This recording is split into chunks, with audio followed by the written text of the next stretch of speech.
The following podcast is considered for a mature audience and should only be listened to by an adult. If you're not an adult, please go and get an adult so that you can watch them as they try to awkwardly explain all of the dumb shit that we're about to say. Listener discretion is advised. And now, coming to you live from the tri-state area and San Francisco, California, it's the best part of Wednesday, Waffle Box, with your hosts, Mike Fish and Kush Hayes. Ooh. Welcome to Waffle Box, the podcast where we talk about anything, everything, and nothing all at the same time. Coming up on episode 100, we've got the prisoner that always wants to look sharp, Philadelphia cuisine setting the gold standard, and much, much more. I am Mike Fish, and I am joined, as always, by the main man in San Fran. It's Mr. Kush Hayes. Kush Hayes, 100 episodes. Can you believe it? WTF, GTFOMGZ. What's going on, my man? All the letters of the alphabet. What's good, yo? Kush Hayes here, coming to you from the home of Super Bowl 60 in the future, San Francisco, where it is 100 episodes of Waffle Box. Like my main man Mike Pisces just said, it is the original Waffle Box, the people's podcast. You accept no substitutions, because for the last 100 weeks it has been the best part of Wednesdays. God bless you, Mike Fish. I can't wait to get into show tonight. Oof. Also, I can't wait to celebrate. What the hell? You gonna pop that bottle? I'm gonna pop this bottle, son. What do you got? What Uh, you got for this special occasion? Show the people. I wish show I the could say people. it's some champagne, but I got some Champagne. Australian sparkling white wine. Anything outside of France is sparkling white wine, as Rob Lowe taught us in Wayne's World. This is from 19 Crimes, and it is their Snoop Dogg edition. Do you know Ooh. why it's called 19 Crimes, Mike Fish? Is it because Snoop Dogg has committed 19 crimes in his life? That's very close, actually. That's Ooh. very close. However, back in the day, like in the 17th, 18th century, if you wanted an all expenses paid trip, one-way trip to Australia, there were 19 specific crimes that you could commit to get there. Well, he's gonna pop it. It's Am I? Oh, Jesus Christ. Did you break anything? I knocked a hole in the windshade here. Uh-oh. They're tearing this place down in a year anyway. It's fine. It's gonna be a parking lot in 2 years. Well, cheers. I'm just Cheers, drinking. my friend. I'm drinking Mike Fish. Dutch malt lager. Ooh. I'll put it like that. Ooh. It sounds classy that way. All right. Heineken. Very nice. Mike Fish, here's to 100 episodes. I'm looking forward to 1,000 more minimum. Dude, thank you for putting this together.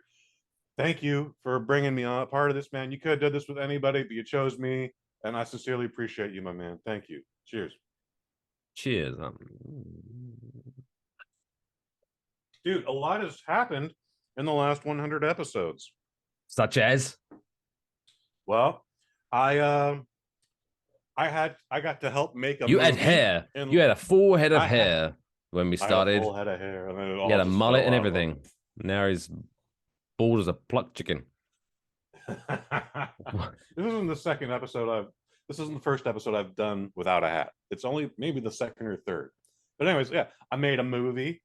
Ooh. I was inducted into the Pro Wrestling Hall of Fame, NorCal chapter. Ooh. I had a bigger responsibility laid in my lap for Bay Area sports broadcasting. Like, it's been an amazing 100 weeks, dude. That's awesome. I think I've just been fired twice. That's about as exciting as it's got for me. It makes you feel better. Usually every day is my first day and my last day. So Whatever. We're keeping however, it man, 100. it is a celebration. Keeping it 100. Keeping it 100. That's I'm annoyed that's that I Mike just come out Fish with way. that. How you been though? How's your Memorial Day weekend? Was it toasty? Mellow. No, it's pretty chill actually, like cold weather wise. So that's just how it rolls in San Francisco. Like The sun was out, but most of the time it was overcast. So saw a bunch of movies. One of them we're reviewing tonight, but saw Bert Kreischer's The Machine. Whoo! It was actually better than I thought it would be, and it was actually better than it should have been, but it is still not a great movie. And yeah, like I'm impressed for the dude. I'm proud of the guy, but at the same time, I'm just like, well, better luck next time, big man. Hey, if at first you don't succeed, waste someone else's Try. money. There you go. There you go. I have a feeling we'll see him in another motion picture of the same level. I don't know. I don't know. Do you know anything about the quote unquote The Machine from Bert Kreischer? I'm not talking about the movie itself. I'm talking about the actual The Machine. The actual The Machine? So there's this movie that came out this weekend, has a story behind it. About 10 years ago, he told this story on the Joe Rogan podcast. But when he was in college, he went on a school field trip, college field trip, to Soviet Russia, where he ended up getting mixed up with the Russian mob, and then long story short, they robbed a train. As you do, as he did. And it's a hilarious story about a gruesome crime, but he tells it very funny. And they made a movie about it, and he builds upon the legend. So I thought there's interesting stuff in it, but I would stay home. I wouldn't go out of my way to see it. The experience itself is a whole other story about seeing the movie itself. But again, another story, another time. At any point in this story, are there actually any machines? Machines! Oh, so part of the gimmick is he's a student taking Russian. However, when he walked into the class, he thought he was taking Spanish. And then the teacher's all like, don't leave the class. If you leave, I don't have enough students. I can't get my degree or blah, blah, blah, blah, blah. But if you stay, I'll make sure you pass Russian, no problem. So he did this for 4 semesters and didn't learn a word of Russian. He learned just enough. And so when the teacher and the chaperones go like, these are our Russian chaperones. They're in the mafia. Don't talk to them. Don't hang out with them. Don't engage with them. He was just, hola, mi nombre es Miguel. And they're like, what? What are you doing? What are you talking about, eh? You want some vodka? Eh? Very close, actually, Mike. La bibliothèque. He actually put together, Jesus Christ, dude. He actually put together enough Russian to give himself an introduction. However, he still botched it. So instead of saying like, my name's Bert and I crush pussy, he ended up just saying like, my name is Bert and I'm the machine. And they went, the fuck did you just say? That's the stupidest thing I've ever heard. We got to party with this guy right now. Like, come on here, Bert Kreischer. I want the machine in my gang. Ever since. He drank all night with them and went shot for shot, which is not easy to do with Russian anybody's. No, he's just basically drinking liquid potatoes. It's easy. Oh, there you go. Explains why he's so fat. Maybe that's why the Irish and Russian should get along more. Right. And they fight all the time. Why wouldn't they like each other? It's because the Russians keep stealing the Irish's potatoes to make vodka. Oh, damn. Controversy ensues. We have better use for your potatoes. So anyway, after that, I saw a better movie called Polite Society. English movie, British movie, stunt chick, lots of kung fu, very funny stuff going on in the background. Wish everybody had seen this. Nobody saw this movie, so I'm glad I saw it when I got the chance to. That's my very, very short review. We're not going to go any further into it, but everyone should see Polite Society. Wonderful. Wonderful. Do you know what I got to over Memorial Day weekend? Did you see the Arnold Schwarzenegger TV series? I did or did not. You do something better? Fubar. Oh, you did something. I haven't seen Fubar, but I will be watching Fubar, but I haven't watched it yet. It's just a TV show. I wish I could say it was better than that. Although I have seen, or I've heard on the radio, on the wireless, he does some commercials. I'm assuming they're nationwide, but I've been listening to them locally, and it's just hilarious. It's just like, I am Arnold Schwarzenegger, and I have a new TV show on Netflix, and I am a spy, and then I find out my daughter, oh my God, she is a spy also. And it's just like, he's just basically laying out the synopsis of the show. It's hilarious.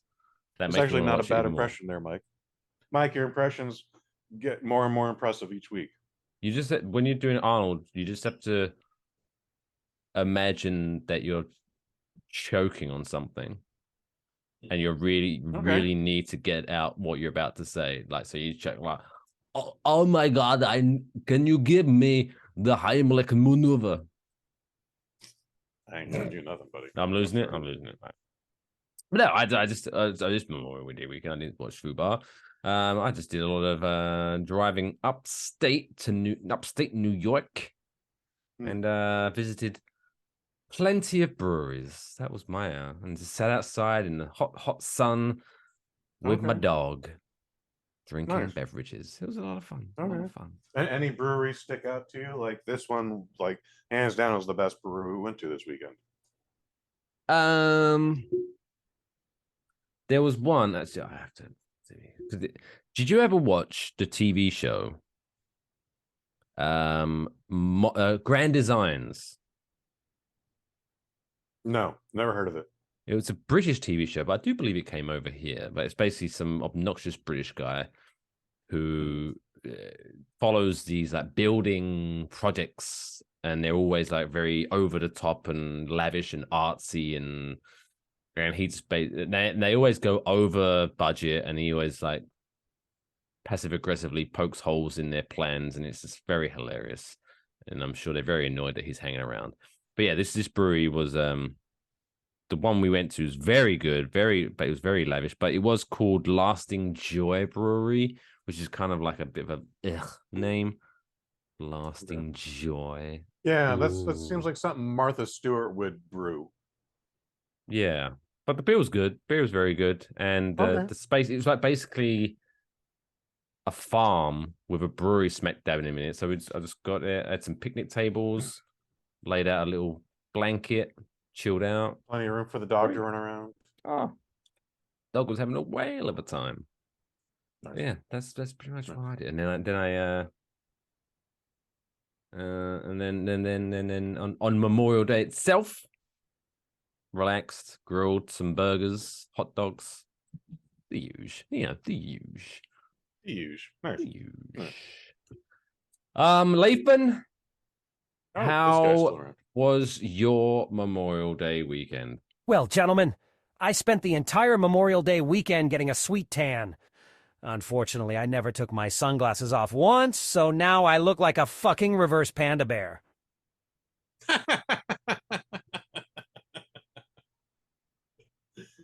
Yeah, you got to take the shades off at some point, because I do you know what I do like? I do like keeping my watch on when I'm tanning, or my wedding ring, you know, so at least you can like shuffle it around and be like, oh, look at that white bit. Oh. But yeah, the glasses. You definitely have to keep the wedding ring on. Oh yeah, you definitely need to keep the wedding ring on. Yeah. It's part of the contract, apparently. Yes. The watch. I don't know if I want the. I don't want this showing up in my tan. Like, oh no, a good watch tan. I think that's good. But the sunglasses tan is very bad. You're gonna look like a freak. Yeah. I would have said a reverse raccoon, but a reverse panda bear is also funny. I'll accept both answers. Yeah. Let us know at enjoywafflebox@gmail.com. Is it a reverse polar bear or a reverse raccoon? Panda bear. Anyway, hope everyone enjoyed their Memorial Day weekend, and maybe... Hey, if you served, thank you. Oh yeah, of course. And if you're dead... Wake up, stupid. Yeah. Cheers, because I'm sure I'm British, so maybe people are like, "What does he care?" But the vast majority of the American soldiers that died serving this country in the last 100 years probably served side by side the British people as well. So during a couple of wars, at least, sure.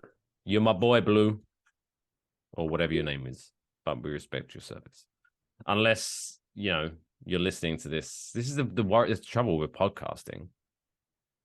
Who knows? Someone could have been like listening to episode 500 of Waffle Box and was wondering, oh, I wonder what 100 sounded like.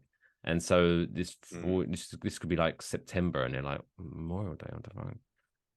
So I hope your previous weekend was great. Whenever you're listening to this, that works. That works. Anyway, shall we kick it? Shall we kick this mofo into gear? Episode 100. Kick it. Oh, let's hit it. So glad I didn't fall off my stool here. With some top stories. Lathan, could you do me the honor and push that magic button? It's now time for this week's top stories. As this podcast progresses, I shan't ever see a day where I want to change that jingle. That's just such a fun ditty. It sounds like I'm in an elevator going to a party. I'm excited about it. Yeah, man. Lots of go-go boots and big up hair and short skirts. Boom. When these doors open, there's gonna be some sweet open bar action. Oh, give it to me. Yeah. Thanks. Uh-oh. Lathan. Is this giving the people what they want? Top story number 1. We're going. So speaking of, the alcoholic beverage, the fine Australian sparkling wine that you are drinking, we are speaking. Not a sponsorship, by the way. No, unless Snoop Dogg, you do want to sponsor this podcast. Let's get like to. I mean, we're open to it, but not a sponsorship. Wouldn't it be hilarious though if he did sponsor us, but he chose like his two of the literally look at you, you're a redhead, you're as white as they can be, and I'm from England where they literally design white people. We are the two whitest people on this planet. Could you imagine if we're like, hey, welcome to Waffle Box, brought to you by Death Row Records? That'd be great. I'd like that. Yeah. Death Row used to be the Motown of hip hop. That's a whole other story, though. This is for my jeans, and this is for my anyway. You almost got it there. That was almost good. But anyway, we are speaking of first top stories. We're speaking about some criminals. Smooth These criminals. People broken the law. Well, they may be smooth by the day's end. So jail staff in the state of Indiana recently was suspicious of an inmate who refused to cooperate during a routine search. Why would he not want to cooperate? It took 2 body scans. Apparently, it's body scan the criminals. When they're, I guess they're bringing them in. 2 body scans to reveal exactly what this man was hiding. Staff made the discovery as they processed him for a stay at LaPorte County Jail in Indiana, just in case you want to visit, this summer. The man eventually, quote, reluctantly agreed to an electronic body scan when the jail's assistant commander of operations, which is a fantastic job title if you ask me, Lieutenant Jeff Holt, quote, observed what appeared to be a foreign object inside the anal cavity of the arrestee. What was in that man's prison pocket, Mike Fish? Let us find out. Officials said the man continued to be uncooperative, but a second scan, a short while later, revealed the object that moved slightly. So the first scan didn't detect this, but I guess the object had moved in between scans. And so the second scan revealed that this young man, in his prison pocket, had a pair of scissors. I knew it was going to be something sharp and pointy, but still. A pair of scissors? I'm sure the people at home are all thinking the same thing. Which end did he put up there first? Oh, The pointy end, stupid. well, that seems dangerous. But then again, The whole the other end doesn't seem fun to hand- put up there first, to be fair. none of it is safe. None of it is safe. First of all, like Well, what if nothing in your butt is safe. unless they have like the scissors you get at school where they got like the little plastic covering around the grippy bits. I mean, it's better, but still not safe. Like that's still a foreign object inside your butthole. I'm going to assume because you may be shocked to find this out, Syrup Squad, Waffle Nation, whatever you want to call yourselves. We don't judge. I haven't spent any time. I haven't done bird. I haven't, I've kept myself clean. But I'm assuming this young gentleman wanted to use these scissors as a kind of maybe defense mechanism, or he was maybe sent to do a job. I don't know. He might also like just wrapping gifts in prison all day long. It's just you don't want to know where he's hiding the gift wrapping or the tape. My nails grow so quickly, I can't come in here without a pair of scissors. I've never cut my nails with a pair of scissors. Quote, a short time later, the scissors were removed from the arrestee without incident. Spokesperson for the jail added. Captain Derek J. Allen from LaPorte County Sheriff's Office said, Lieutenant Holt is commended for relying upon his training and experience and successfully preventing a dangerous edged object from making its way fully into the jail. I would argue that this man doesn't need to be because it was in the jail. It was just encased in a butthole. Yeah. They frown on stuff in your butthole in prison. As they should. As they should. But still. Yeah. Dude, you ever go on like one of those, what is it, Reddit or Tumblr or whatever? Just like, here are 10 things found in somebody's butt. Like, this is outside of prison. You're just like, how'd you get a light bulb up there? What the? A mason jar? Why? Oh no. And it broke? Ah. I did hear one story of a guy who had a ketchup bottle removed from his butthole.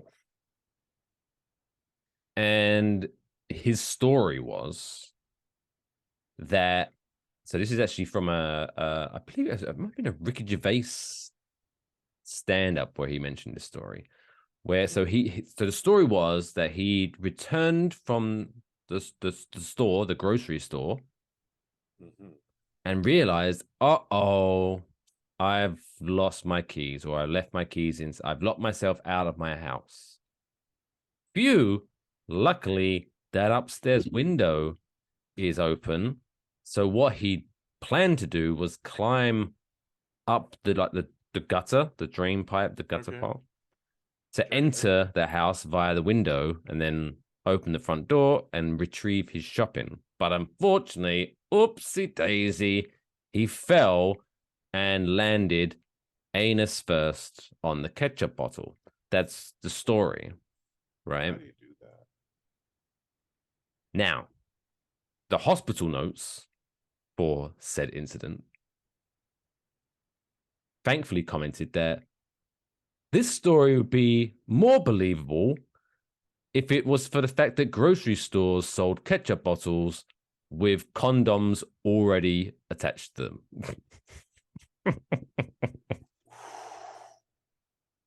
Yeah. Like how? Like, hey, if you like putting stuff up your butt, I'm not going to judge you. That's where the male G-spot is. Go for it. Go nuts. Stick things up your butt if you want to. But I'm sure, and I'm not even thinking right now, maybe, but there must be. Like, if you like sticking things up your butt, treat yourself. Go to the store and buy yourself a nice vibrator or something.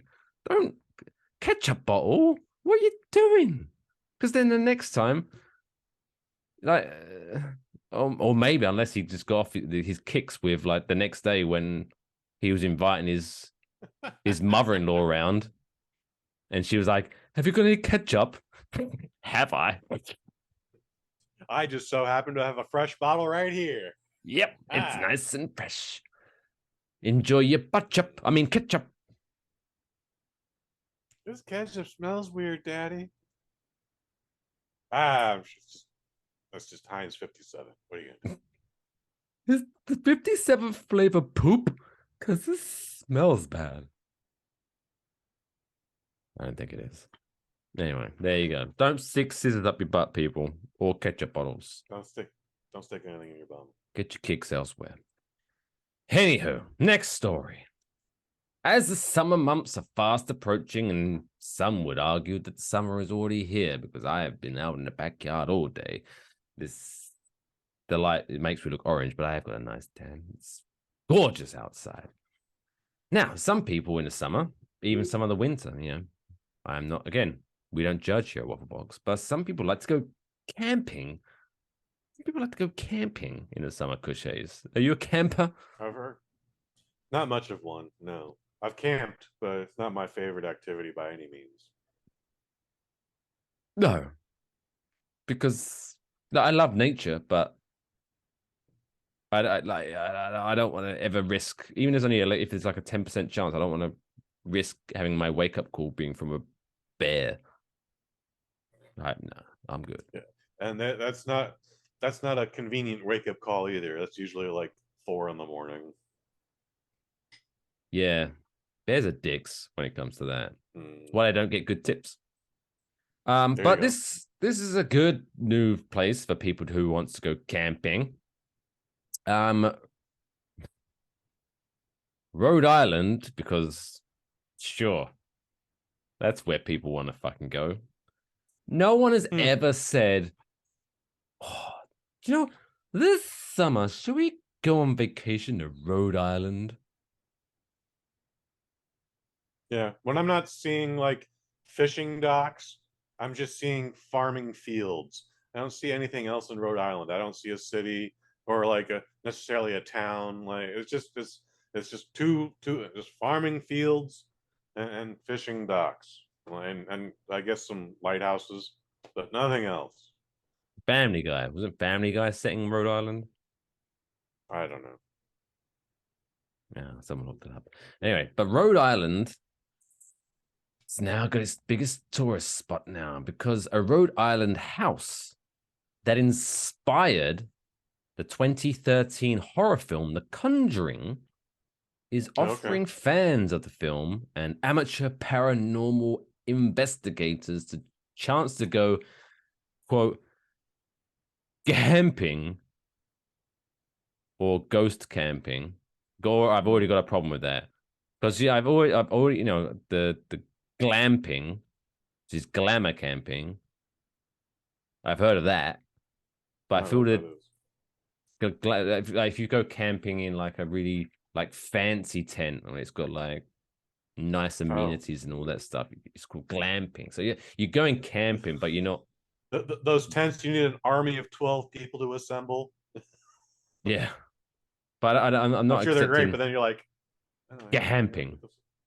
I'm not accepting camping, ghost camping. Anyway, the Burrillville structure, dubbed the Conjuring House after gaining fame from the film, said 8 campsites have been set up on the property, each with 4 to 3-person tents. The campsites can be rented for $300 to $400 a night, and each with its own quote,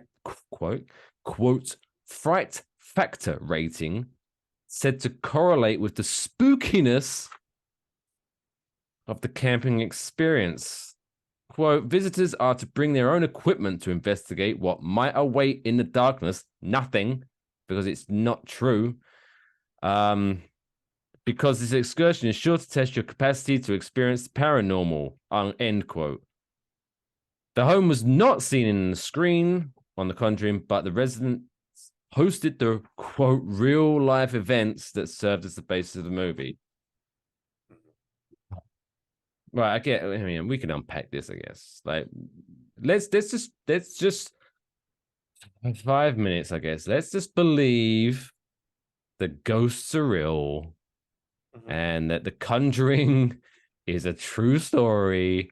Sure, why not? Well, it's Would definitely based on a real case. Like no, well, someone it's at this. Well, sure. just Like, follow me, like, Mike Fish. Just follow me. So, there was a family that lived on this farm, and they went, some weird shit's happening in our house. And then they went to these two people who are paranormal investigators, and then some weird shit's happening in our house. And like, we will check out this weird shit happening in your house. And then everything after that is interpretive or abstract or whatever you want it to be, real or not. Okay, but shit, I'm even willing to go like it's just a family of squirrels in the attic, whatever. But like some people had some shit happen in their house. I mean, I don't know what's going on here. They went to these two people and they investigated the house, and then again, take that with what you will, whether it's real or not. From there, I don't know. Great movie though. I don't know what I don't know what those noises are downstairs, but I smell a franchise. But it's sure. It's a real story, I guess, or a real account. But It's again, a real case. yeah, okay, like it's a real case that that man said he fell on a bottle of ketchup, but the true story is he was fucking himself with it. Like it's not. Sure. There's no. I don't know what I'm not going to knock these people because hey, they're trying to make money. Can't knock the hustle. But are people really going to be like? And again, the areas on the campsite are all rated differently on their spookiness specter, as if what maybe like the closer to their house, the more the ghost is going to fuck with you. Maybe. I'm assuming people who do this, who pay $400 a night to camp at the Conjuring house, have seen the Conjuring. Yes. It'd be weird if they didn't, to be honest, at that point. Like, so at that point, what the fuck are you investigating? If you have gone to this far, you believe that the Conjuring is true. What are you investigating? Here's what happened. The Conjuring came out. A bunch of people saw it and liked it, and then they went to the real house, and that irritated the actual homeowners to no end. Like, oh my god, every day 50 people come to this house to take pictures and they leave shit all over the place. We're just gonna start charging people, and that's why they're doing this. So Like I say, it's I've got definitely a no gimmick. issue with the homeowners. No issue with the Good. homeowners. Okay. It's the morons paying the money. Yeah, I think some are true believers. I think others are curious. I think some are what's the word I'm looking for? Idiots. Not idiots, dude. Morons. When they don't believe it, but they're just skeptical. I believe many are skeptics on this. Just like Lonely. Yeah, I went on that shit, and nothing happened. A squirrel ran across my face, and I went like, "Oh my god, it's a ghost!" Did you see on the well? Look at the video first. Look, no, I know it looks like dust, but those are orbs. Those are orbs. Well, they are orbs, but they're orbs of dust. Like, that's what they are. That's what they are. Sorry, folks. So as I told you a couple of weeks ago, like I went on one of those paranormal tours of San Francisco. Like, it was fun. It was chilly as shit, but it was fun. But did it cost you $400? Nah, it was like less than 25. There you go. That's fine. And then we ended up at a bar Bit afterwards. of a laugh. Exactly. It's basically a bar crawl. It's like the same as in London where you do the whole what's his face, Jack the Ripper bullshit.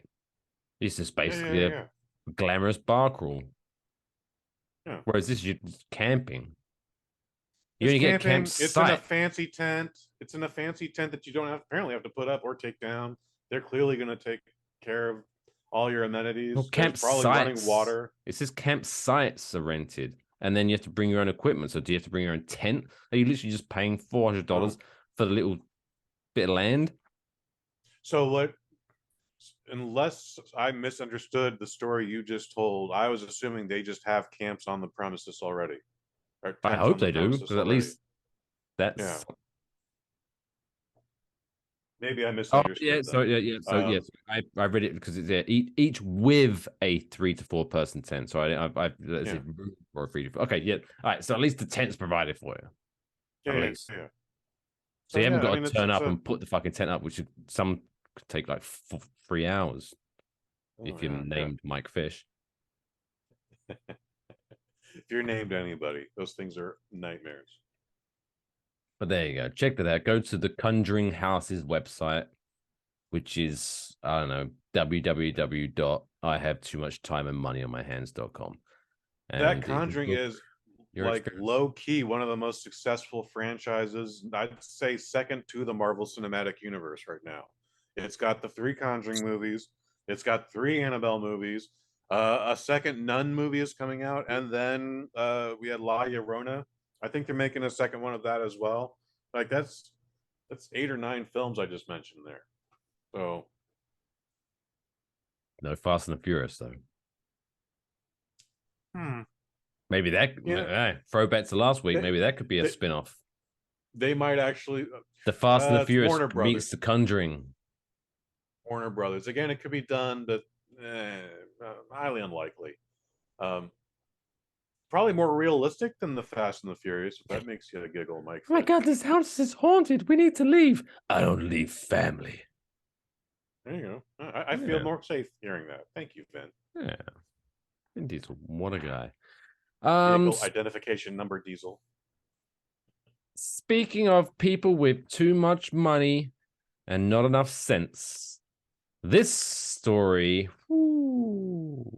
this is an opening sentence. That's a whopper, if you ask me. Quote, what's covered in gold costs $700, weighs 8 ounces, and is edible in Philadelphia. That's a trick question, if ever I heard one. Oh, leave Philadelphia. A cupcake. Answer? Of course, it's a hamburger. I knew, yeah. Jesus Christ. So, if you want to go to Philadelphia... And you know I don't. Nope. Nobody does. I'd much rather go to Rhode Island on a camping trip. But if you want to go to Philadelphia, to the Drury Beer Garden in Philadelphia, at the bottom of the main page of the menu is a burger. A, quote, very, very expensive burger. For $700, Kush, would you, let's see if you want to partake in this. So for $700, you get the, quote, gold standard burger. And it's a Wagyu meat burger with caviar. Oh, can't do that. Fresh black truffle.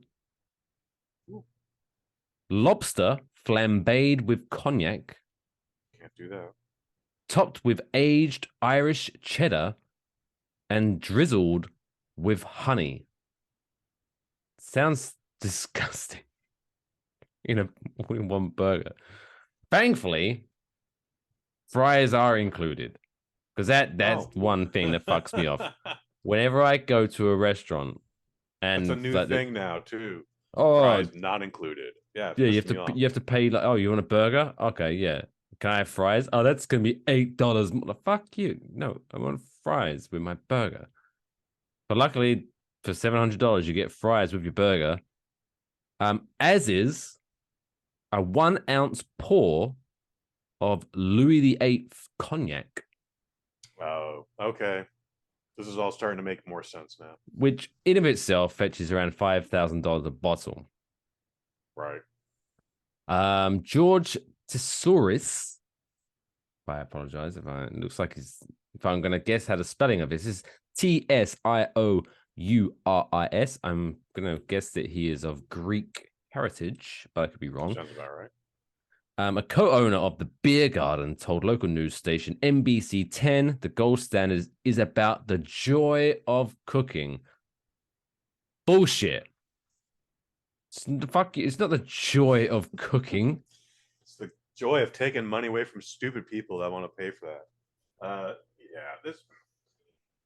So just to back up one step, did you also say like this is encrusted in like gold flakes or something, or is it just are they just calling it the gold standard burger? It's got it's gold leafed as well Gold leafed. Okay, yeah. on the I don't bun. know how edible that gold leaf is, so just the I don't. gold Yeah, I don't leaf know why alone is gold leaf has like become a trend.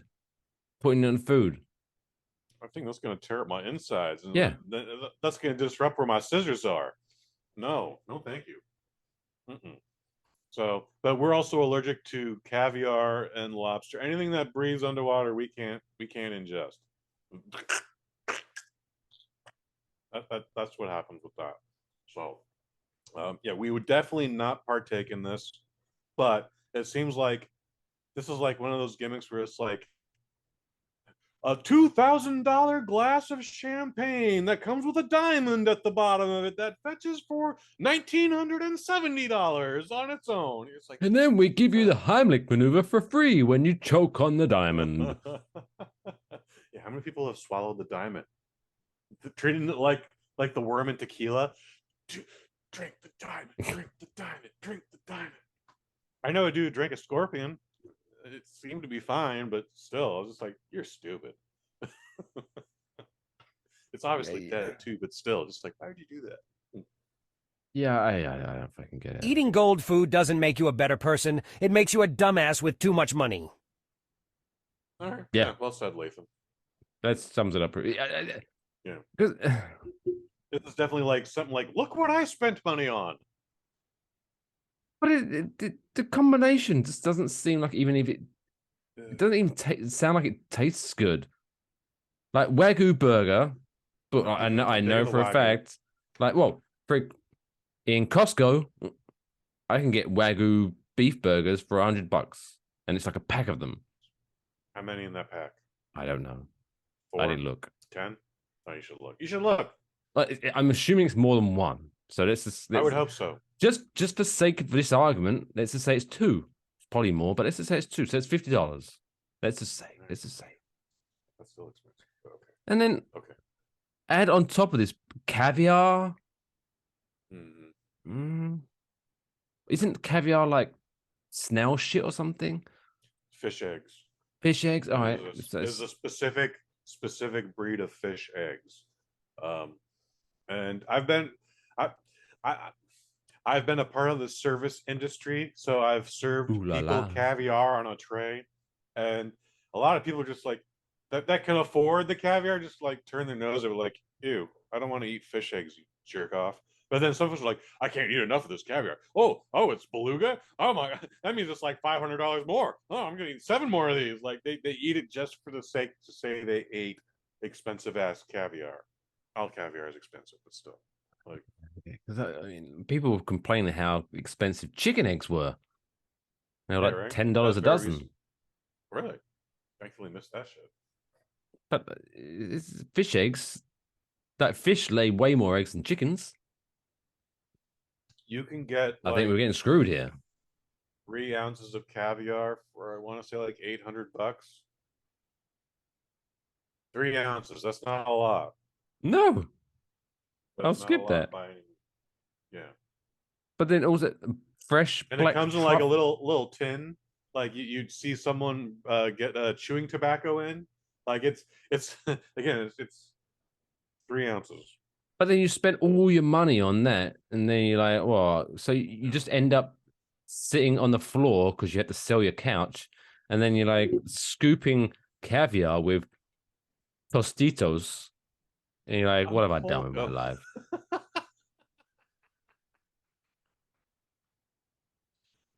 I would like to write a sketch about that, where a guy just like, I gotta try this caviar. So he sold his couch and a bunch of things, and now he's just like, he's maybe got his TV and his little streaming device, and he's got a blanket to keep him warm. But yeah, he's not even using Tostitos. He's like graham crackers, Fritos, animal Frito crackers, animal crackers. Too novelty. I think you want to go with the Frito scoop. No, but it's I'll explain comedy later, kid. Don't worry. All right, thanks. Quote, we are excited to provide our guests with some amazing, creative, and tasty options with our new menu concept, he said. However, he said nothing of the gratuity that would come from the tab that included a $700 sandwich, though a 20% gratuity is added on parties of 6 or more. So yeah, if you're like keeping the standard 20%, which is like the average, I guess that's 700, 140, that's $840 including tip for a burger. Fuck y'all. Fucking idiots. Fuck you, Philadelphia.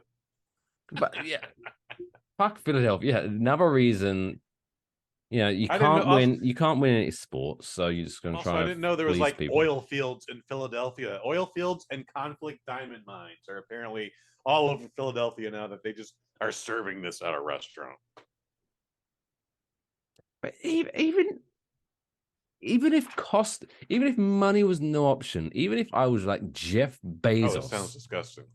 It still sounds disgusting. A burger with caviar, truffle, lobster flambéed with cognac, cheese, and honey. There's too much flavor in there. I don't like that. No, I'm passing. Yeah, I hear what you're saying. Yeah, a lot of conflicting flavors going back and forth. Like, yeah, again, I don't know what lobster or caviar tastes like, but the two of those together. You sure? Oh no, okay. And then I was like, surely you know beef. what lobster tastes like, but if you're allergic, then maybe not. No, I wouldn't. Unless it tastes like chicken, then I know what chicken tastes like. Wait, how do you know if you was allergic to lobster and that she tasted lobster? The doctor fucking gives you a test and tells you, yeah, don't eat that shit. What did they do? Did they like pull out a live lobster and just rub it on you and saw the rash? Kind of. Did you come out in a rash watching Little Mermaid? Yes, but for different reasons. Ooh. More on that to come. Yeah, dumbass people. Don't just avoid Philadelphia. I think that's the story. Well said. What's the word? That's the your public service announcement. Yeah, the more you know. The moral of the story. That's what I'm saying. Moral of the story is stay as far away from Philadelphia as possible because they will try to get you to spend $700 on a dumbass burger. And it's not even like the place. The place doesn't even sell the Drury Beer Garden. Like, hey, I love a beer garden. Get me to a beer garden every single day, especially in the summer. But a beer garden charging $700 for food. Oh, fuck you. Oh, wait, also, every restaurant seems to just go through chefs and cooks like Kleenex. So whoever came up with this menu, assuming the menu exists after they quit or get fired, like the next guy who picks up, and then on that one day, like, I've been here 50 days, 57 days. What do you mean someone wants the Wagyu burger, the $800 Wagyu? I don't know how to cook that. What? Is the recipe? Are the notes here? What? You should tell them not to order that. You should tell them.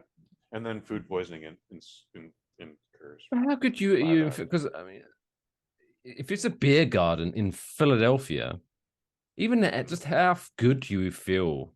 Like you're sitting there eating your $700 burger while you look over a guy in a fucking string vest scratching his balls whilst he's passing peanuts to his dog. Yeah, look at me, I'm living my best life. Just don't do it. They probably don't feel one way or the other about that. Oh, don't feed your dog peanuts. That's also a good PSA. Dumb. I imagine that's bad. Speaking of dumb, segue. I think it's about time we talk about some people achieving things in their lives. It is now time to raise a glass and toast to this week's Dumb World Record of the Week. 100 of these. Why? Why? Why would I? Why? Why? Why? Why? Why? Why? Why would you want to do that? This week's Dumb World Record comes to us from Italia. Mamma mia, that's it's a me, Mario, etc., etc. The land of really tan white people. Yes. Don't be fooled. They're white too. I watched Mario. I watched the Super Mario movie. After Sylvester Stallone beat Ivan Drago on Christmas, that's when we let them be white people. Also, that's another reason Philadelphia's stupid. They've got a statue up of Rocky Balboa. Like, Philadelphia, you're celebrating a fictional character played by someone who's from New York. Do better. I just snorted. Anyway. Have you seen the Bill Burr rant where he just cusses out Philadelphia for 11 minutes? Yes. It's wonderful. my alarm clock. It wakes me up every morning. Ooh, I like that. Ooh, the hate is strong on this one. Fucking Philadelphia. Anyway. This week's Dumb World Record comes to us from an Italian llama. Oh.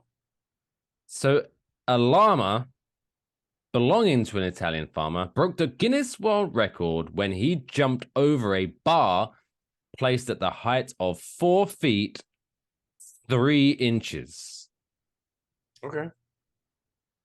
Walter Mayer.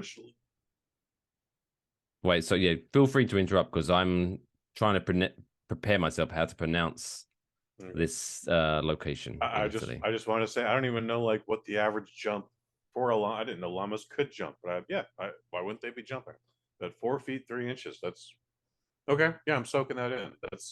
I couldn't jump 4 feet 3 inches, at least without like holding on to the fucking thing and then scooting over. I probably I could get up 4 3 inches, but it wouldn't be very graceful. No, definitely would not. Not my ass crack would be showing and everything. It'd be embarrassing. Ooh. Embarrassing. But Walter Mayer of Bolzano bought his llama. Oh, Jesus Christ. Even the llama has a name. Boateng de Oro. That's a very convoluted name for a llama. Just call it Dave. Or Giuseppe. Or Pinocchio. Or Mario. Anything. Mario. Call it fucking Mario. Yeah. So he brought his llama to attempt the record on the set of Italian TV show, quote, Lo Show dei Record. I don't speak Italian, but I'm going to assume that means the show of records. The record show? The record show? Yeah. The llama attempted to break the high jump record twice, but he touched the bar both times. Oh, Boateng, what do you like? Mayer theorized that the TV studio might have been affected Boateng de Oro's focus. Yeah, this llama needs good focus. So the decision was made to make a third attempt in a calmer environment. This dude really fucking wanted his llama to be in the Guinness World Records. Jesus. I mean, who Christ. doesn't want their llama in the book? I know I do. So a Guinness World Records adjudicator visited Mayer's farm 5 days later, and thankfully Boateng de Oro easily cleared the bar. Otherwise, he would have been shot. I'm sure he'd have been put down if he hadn't you're embarrassing me. What are these people? Papa, did you bring us any food home tonight? You know I did. What did you bring us? Llama for your mama. Boom, that's a t-shirt. So, congratulations, I guess, to Boateng de Oro, the Leaping Llama, for being the Guinness World Record holder for highest bar jumped over by a llama. I guess. All right. Fan-fucking-tastic! Yeah, why not? That llama has achieved more in its life than I have. Yeah. Sorry to say, toe fungus has achieved more than you have in a lifetime, Lathan. I know. But we're getting there, buddy. We're getting there. You're brand new. Don't worry. I love this record though. This does go It's into definitely that. the most unique record we've covered in the last 100 waffle boxes. Or 25 hours. Everything we've covered As has we've been worked by a out. human. This is, oh, how dare you? How dare you? How very dare you? You know I'm sensitive about my math skills. How dare you? But yeah, this is one of possibly one of the most, if not, remind me of my memory, but We've never had picking things out of a hat, Guinness like World Record. this is the Guinness World Record for highest bar jumped over by a llama. Like Jesus. Yeah, we've never had an animal. Oh, this is the first on animal this world show. record. That's what I'm talking about, man. It's a special occasion. Gotta bring up my math skills. So congratulations. Well, I don't like the fact that Walter Mayer of Soprabazzano is brought up so many times in this story because he didn't do anything. Well, he had to fucking make the llama jump. Like he beat the shit out of that llama till it could jump. Like he didn't just see the thing like, wow, he jumped so high. Maybe. Mamma mia. Well, maybe. It's a me. Unlikely though.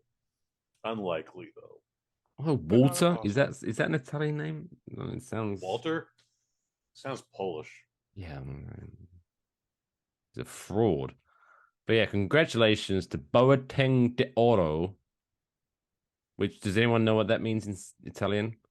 Because I feel it like, because Boateng normally you just give your animals one Never name. heard. Yeah, like right. Cher or Prince. Yeah. Boateng de Oro. Anyway, but congratulations on that llama for breaking the world record. I'm sure other llamas now will be inspired by his story. And we'll be speaking about more llamas breaking world records. When it's time to make $800 burgers out of llama, I can't wait for it to be you. I wonder what llama tastes like. Do you reckon llama tastes good? If it's seasoned well, sure. I remember, because I've mentioned before on the show, I remember I had chili made out of bison. And that shit was good. I've had bison burgers thanks to Fuddruckers, and those are good. What's your language? Ostrich tastes better. What did I say? Fuddruckers. I don't know. It sounds naughty. I believe that's the point. It's that restaurant that's got a bunch of shit hanging on the walls inside. Oh. As I said, I ate a 2-pound burger. Not in any record time. They didn't time me. They just wanted to make you ate the whole thing. Plate's clean, sir. And then they took a photo of me and hung me on the wall.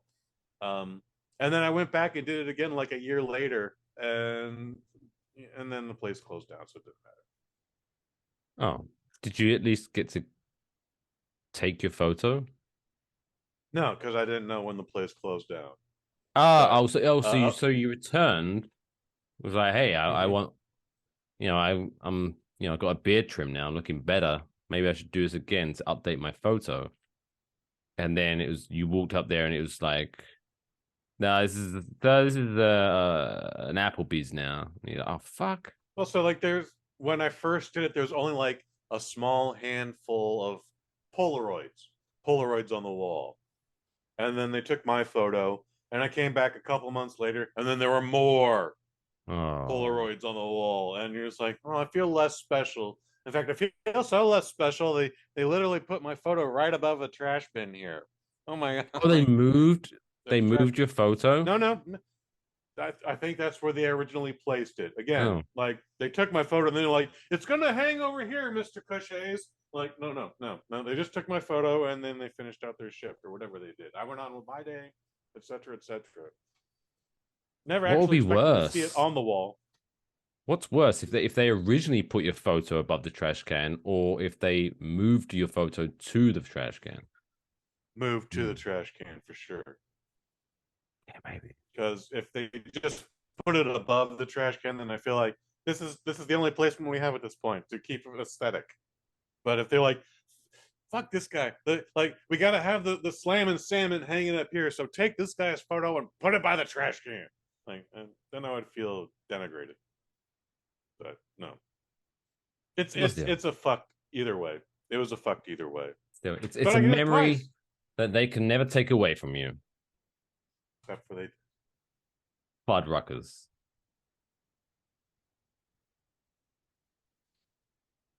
Anyway, right. On that note, I feel that it's time for me to top up my beverage. We're already an hour in. Good lord. Fuck it, we're just taking our time tonight. It's our 100th episode. Who gives a fuck? It's Party. a celebration. Enjoy yourself, bitches. So yeah, we'll be back shortly after this break. So smoke them if you got them. Refill your drinks.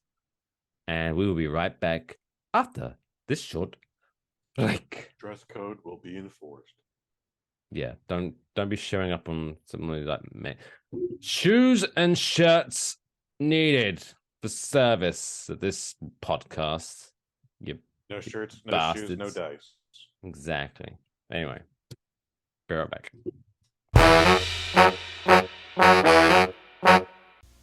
Ah, giving the guys pie, huh? How'd you guess? Plain pie. No, cherry pie. They like Sure they do, but Couldn't they? Yeah. Shouldn't they? Yeah. Wouldn't they love it more with Cool Whip? the fresh whip taste of Cool Whip topping makes pie. Fruit, any dessert better, and only 16 calories a serving. So couldn't they? Shouldn't they? Yeah. Wouldn't they love it more with Cool Whip? Yeah.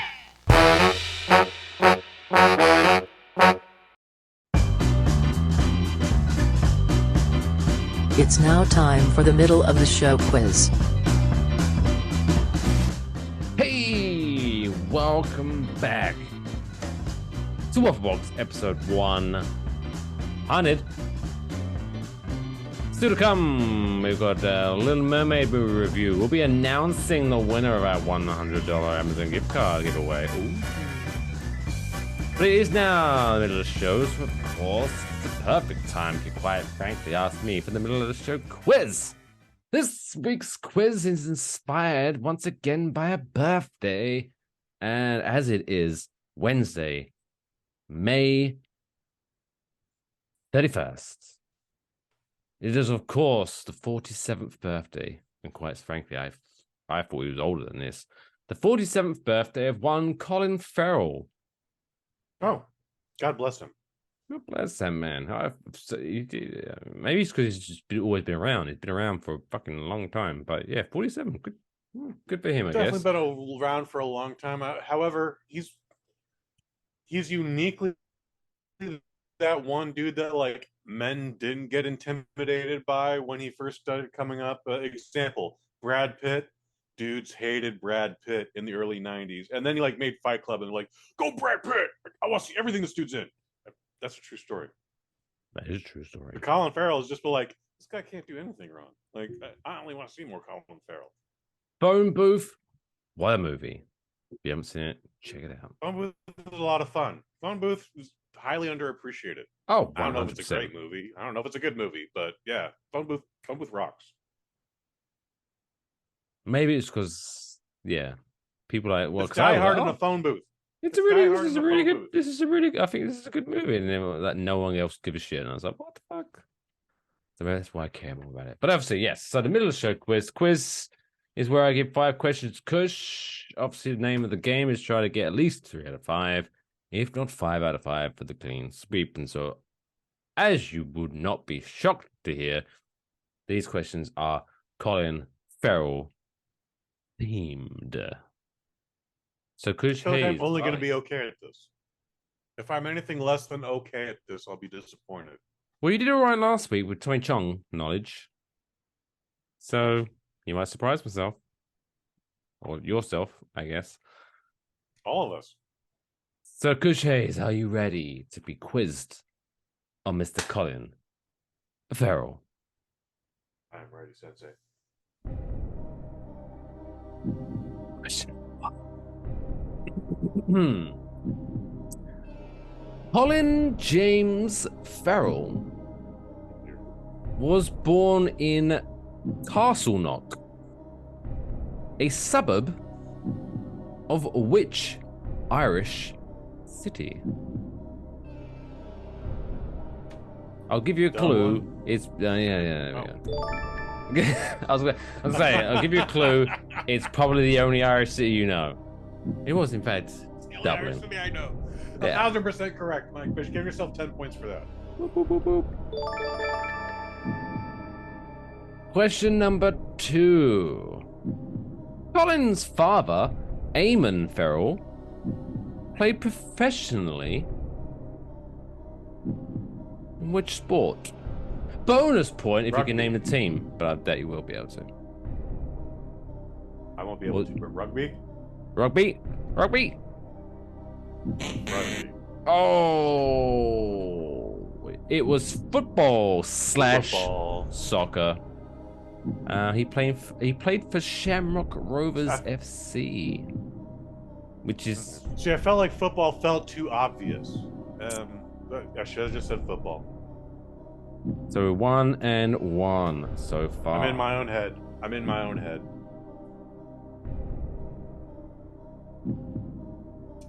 If Taylor Swift has taught us anything, shake it off, Cushes. Just shake it off. I watched that video before every Waffle Box. Anyway, question number 3. Colin was inspired to become an actor after being, quote, brought to tears by watching what movie?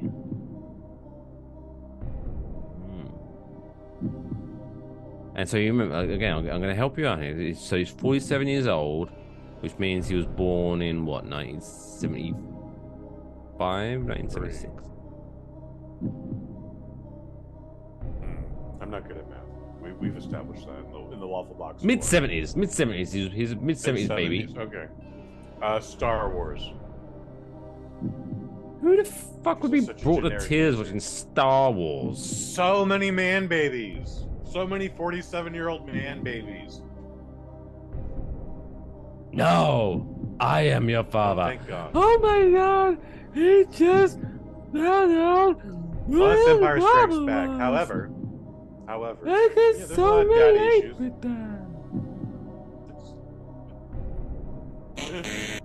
No, it's not Star Wars. It was E.T. the Extraterrestrial. Yeah. I like E.T. I've never liked the movie. Specifically, Henry Thomas's performance Okay. in E.T. Yeah, I brought him get to it. tears, which Okay, I inspired get him it. to become an actor. Fascinating. I wonder if he knows that. Henry Thomas. I'm sure he does by now. If he You doesn't, never he does know. now, because obviously Henry Thomas, huge Waffle Box fan, loves the Huge fan of show. Waffle Box. Loves the show. Question number 4. And I'm behind. Which television show did Colin Farrell make his return to television as he started out in TV in the UK? Fun fact. So which show did Colin Farrell return to TV in 2015? Might be an easy one. Scrubs. Ooh. Yes, he did appear in an episode of Scrubs, but let me extend the question just for the. I'll give you that because he did appear in an episode of Scrubs, but as I guess, a main character that appeared in more than one episode in 2015. Yeah, I don't know. Shameless? I really don't know. No. American Shameless? It was True Detective. He was in True Detective on HBO. Oh, really? Yeah. What season? That's not the first season. I don't know. I just saw he was in 8 episodes, and I was like, oh, that would be a fun fact. I'll put that in the quiz. Okay. Maybe, I don't know, 2? Sure. Two All had, right, but technically, because of the way I worded the question, I'll allow you to have that. So it's 2, you're 2 and 2. I'll allow it. I'll allow it. And his episode, when he was in Scrubs, that was You said 2015, and I was like, oh my god, Scrubs. I remember seeing that episode in 2008. Oh my god. Yeah, I was gonna say. Wait, is he an Irish brother or an Irish brother? For shizzle minizzle. That was funny. Top of the mizzle manizzle. That was it. That was the line. Fantastic stuff. Check it out. Go to Scrubs. Watch Scrubs. All right, question number 5. This is the deciding question. Tiebreaker. So tense. Yeah, because Kush, he doesn't. Oh my god, he doesn't want to live with the embarrassment of losing the quiz on the 100th episode of Waffle Box. Not on the 100th. How am I going to feed my family if I don't win this one? Dude, it's gonna feed your family off of Snoop Dogg champagne. Question number 5. Oh, by the way, champagne is fantastic. Champagne. Question number 5. Which famous 1800s outlaw did Colin bring back to life to the big screen in 2001? Was it Jesse James?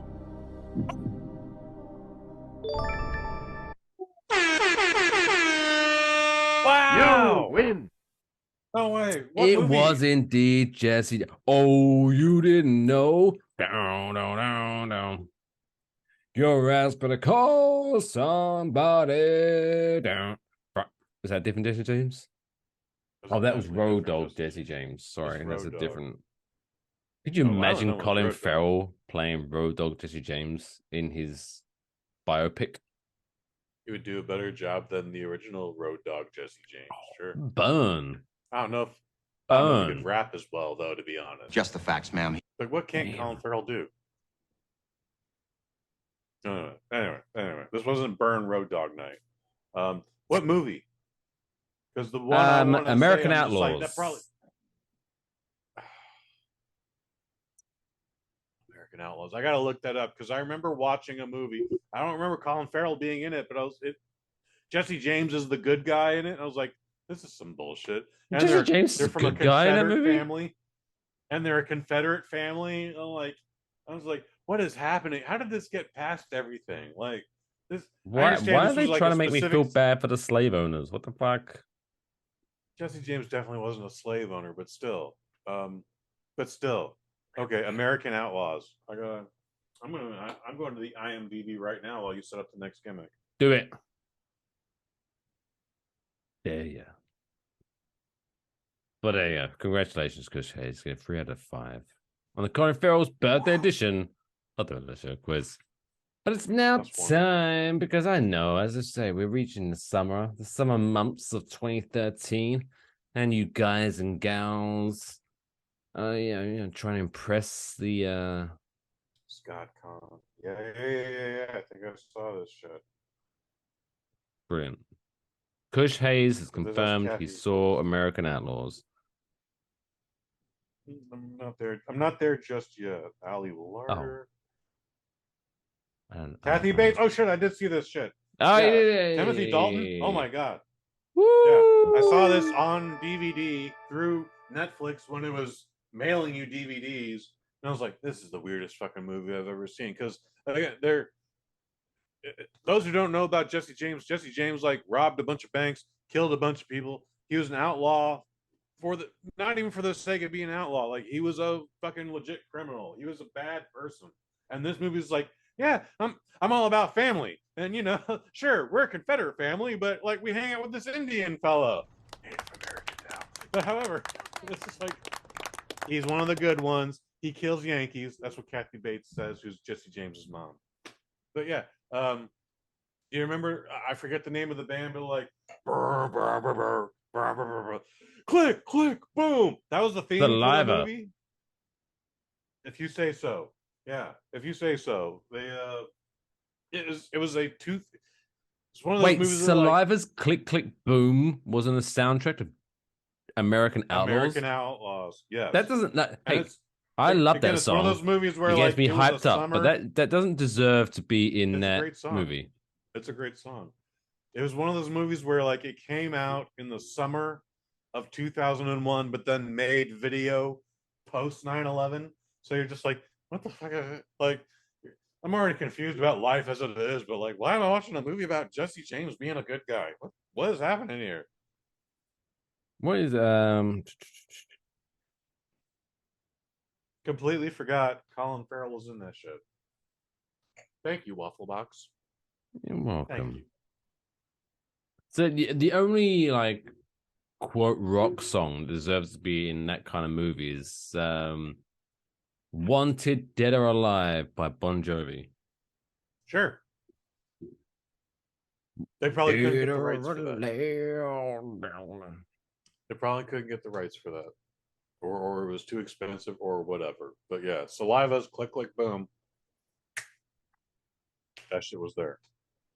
I bet that I'm sure I've mentioned on a previous Waffle Box, but John Bon Jovi has the best service station here in New Jersey. Oh, he has a gas station? Really? He has a service station named after it. It's the Bon Jovi service station. It's fantastic. Yeah, why not? Okay. Here's a Shake Shack. Do they only play Bon Jovi in the? They in the living don't, room? which is a crime if you ask me. Probably not for the employees. The employees are probably like, we After love that- Mr. Bon Jovi, but and they air a shift. fuck. Oh no, this is from his experimental album. Oh, 3 o'clock. Why is it always 3 o'clock? Anyway, let's save some people from terrible date night experiences. As Jesus Christ, we're already an hour and 20 in, and I'm feeling slightly intoxicated. So Yeah, let's baby. crack on with this week's Trapdoor segment.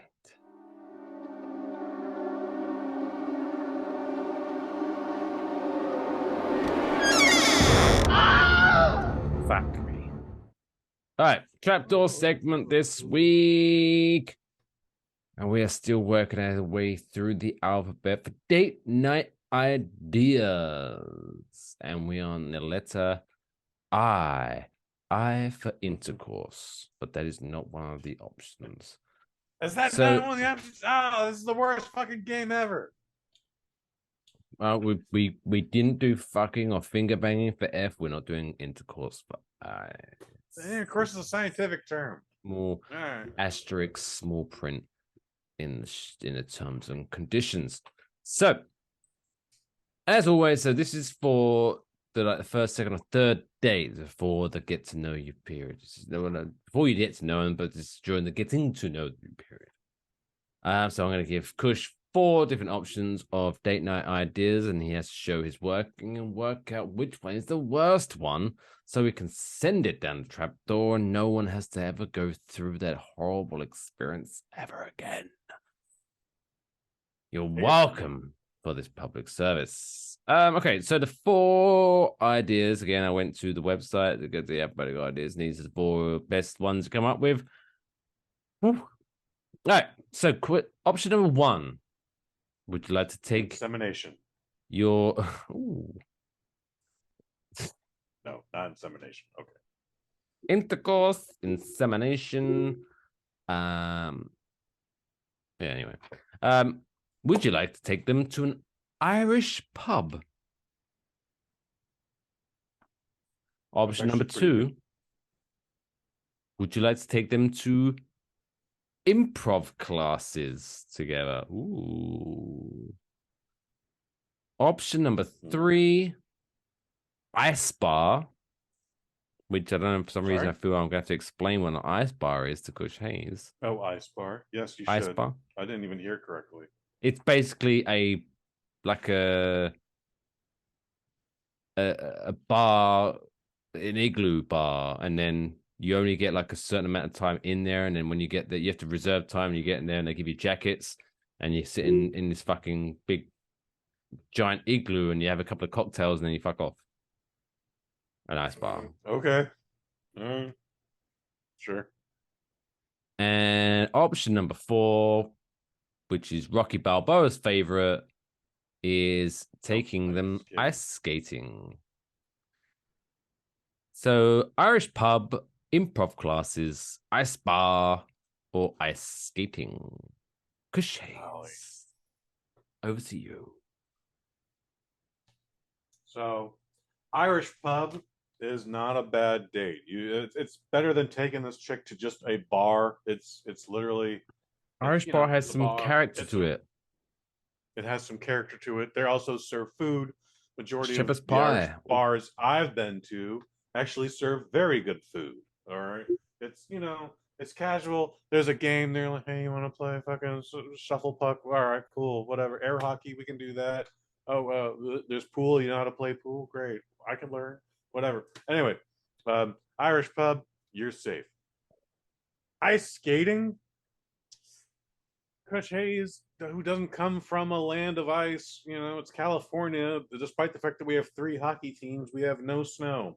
So maybe once every 15, 20 years, we get some ice on the pond, but That's how you know it's a I special wouldn't recommend anyone go skating on it. Having said that, though, like ice skating, yeah, it's a cute scene from Rocky, so it can be done. Is it cute? I even did it. Is it cute? Yeah. Sure. All I remember is the hilariousness of him getting interrupted while he's trying to get to know this woman. Every now and again, 6 minutes. Yeah. And then he's scaring 5 minutes. He's under pressure. He's under the gun.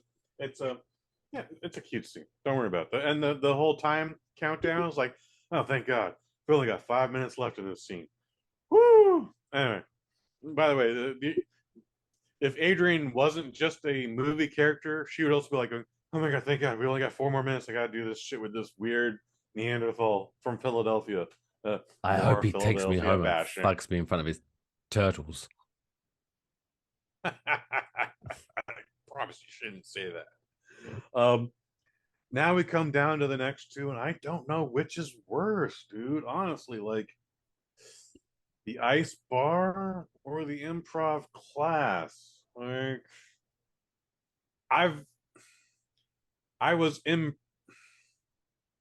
there was some improvisation one night, and I somehow got put in an improv class, or an improv show, I should say. And I had to fucking perform that shit with no training, no whatsoever. All I knew was yes and things got super awkward. It wasn't a date by any means, but I don't know if that was more awkward than just hanging out in an igloo on a bar stool made of ice and going like, huh? This cold champagne is nice, baby, but we gotta get out of here in 30 minutes. Yeah, cheers. I'm gonna say the ice bar, just because I've never done it. I've been ice skating. I fall on my butt all the time. Can't do it anymore because we're now over 40. But yeah, I would say the ice bar, unless we're doing that thing where the whole sole intention is to cuddle and to get more close and snatch that first kiss. Oh man, yeah, we don't ice bar's got to go. That if you want to do it. Ice bar's got to go. No more ice folks. Did I make the right decision? You need to get back to us at Waffle Box Pod on Twitter. Hashtag Wafflebox100. Please. At Waffle We'd Box appreciate it. 100. Keeping it 100. So there we go. Ice bar is dead. All right. Right, before we hand it back over to Kush to review a movie, I feel it's time to make someone a little bit richer. Oh, shit. So over the past 3 weeks, we've been giving out some keywords, winning words, which my memory serves me correctly. I haven't got them written down, but I believe they were pumpernickel, hoopla, and bumfuzzle. Were the 3 keywords. And so all you had to do was send those 3 keywords, pumpernickel, plum, bumfuzzle, in an email to enjoywafflebox@gmail.com, and you'd be entered into a draw for a $100 Amazon gift card. And I am proud to announce that the winner is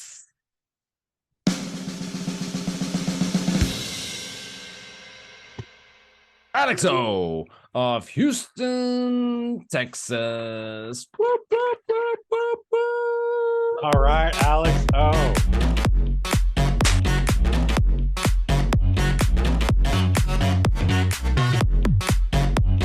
Let's go.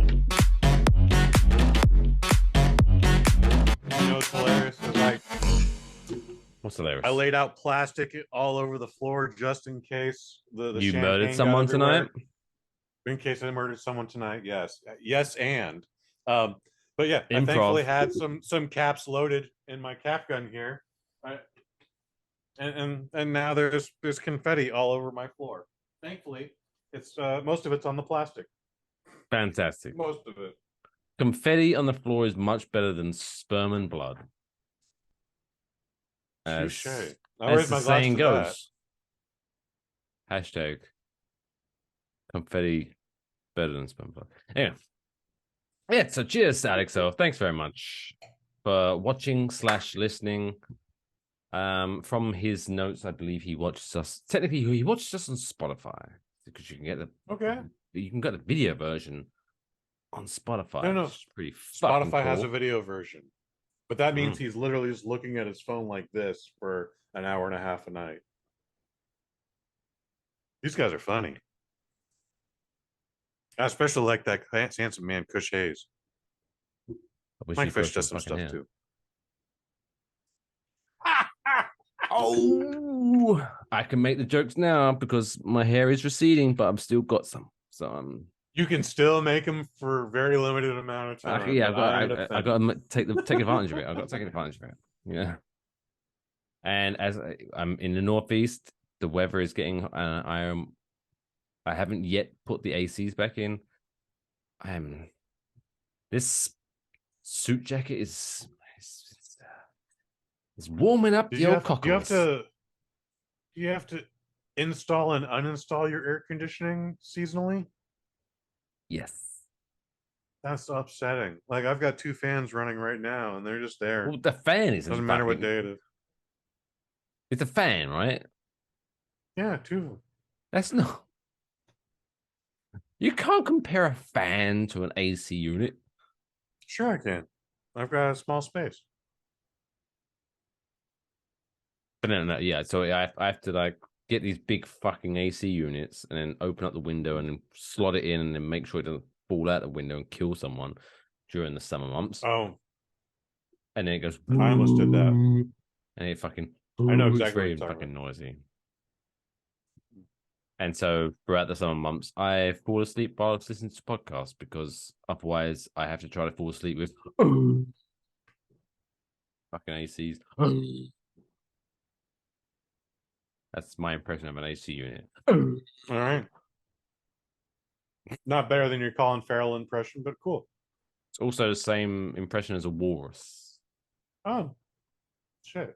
I like that. But not many people know that. Anyway, congratulations, Alexo, Houston, Texas. Just confirm, if you could, send me an email at enjoywafflebox@gmail.com with the email that you use for your Amazon account, and I'll shoot you over your $100 for you to spend.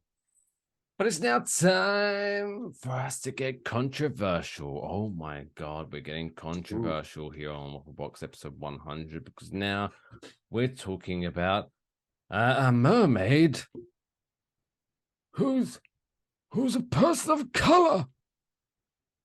Apparently, people got upset with that. Anyway, it's now time for this week's Kush's movie review.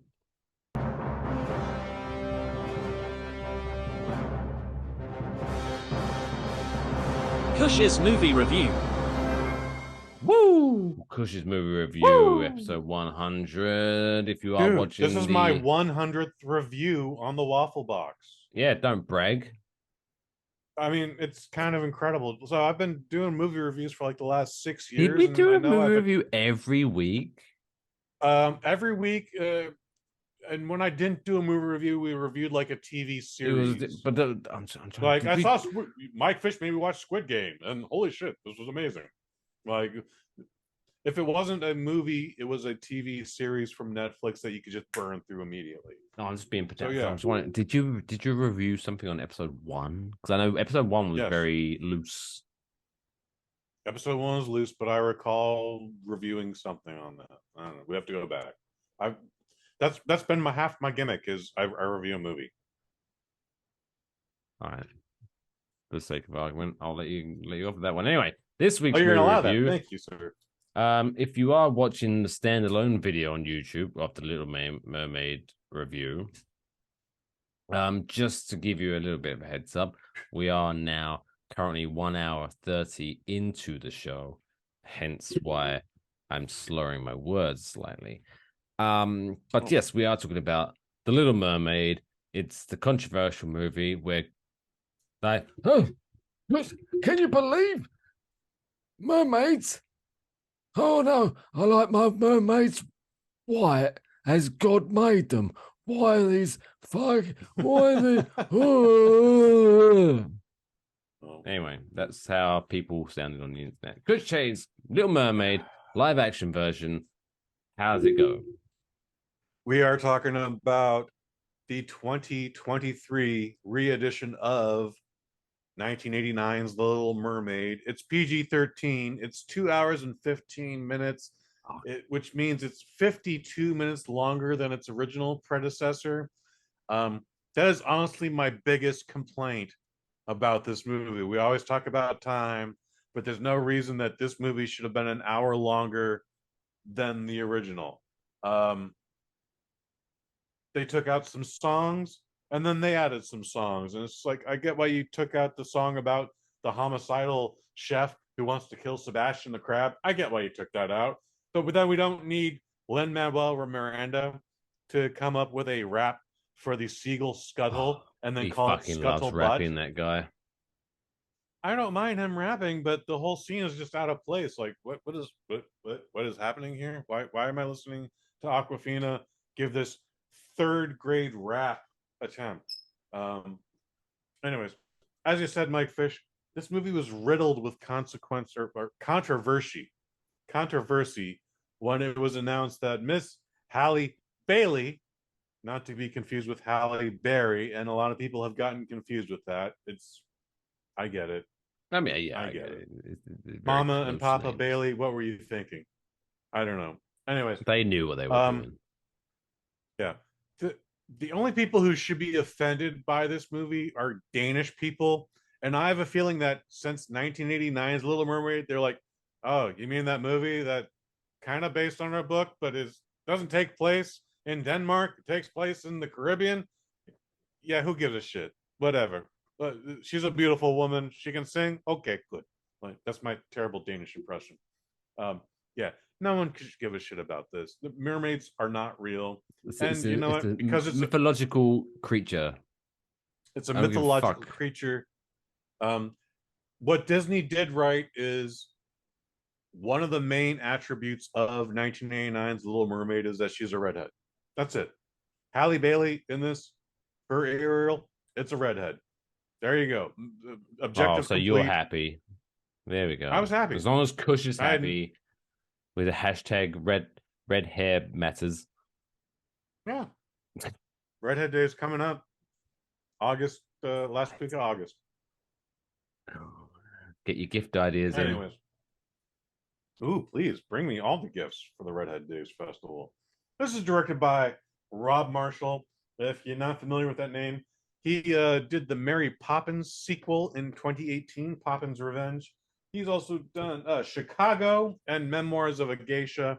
This is written by David Maggi, who also is responsible for Poppins Revenge, and then did most recently A Man Called Otto, but Academy Award winner, or nominated at least, Life of Pi. Again, this is based on the Hans Christian Andersen short story. Loosely based meaning there's a mermaid, there's water, there's a prince, there's a sea witch, make the rest of it up. Anyways, Halle Bailey plays Ariel, Melissa McCarthy plays Ursula, Javier Bardem plays King Triton, and is maybe the best thing about the movie, to be honest. David Diggs plays Sebastian the Crab, who apparently spent many months trying to work on this accent when he could just talk like this. Mike, why don't you kiss the girl? Why don't you kiss the girl? Kiss the girl, man. All right. Yeah, it's very, very creepy, that Tremblay. Scene. Even in the original, that's very creepy. Kiss the girl. I disagree, but that's okay. Do it. Kiss her. There's a time rush on it, man. Kiss her. Go on. You know you want to. Jacob Tremblay plays Flounder, and Aquafina plays the seagull Scuttle. This movie is weird, and I've already said there's a time factor. It shouldn't be as long as it is, but what's weird is like you've got photorealistic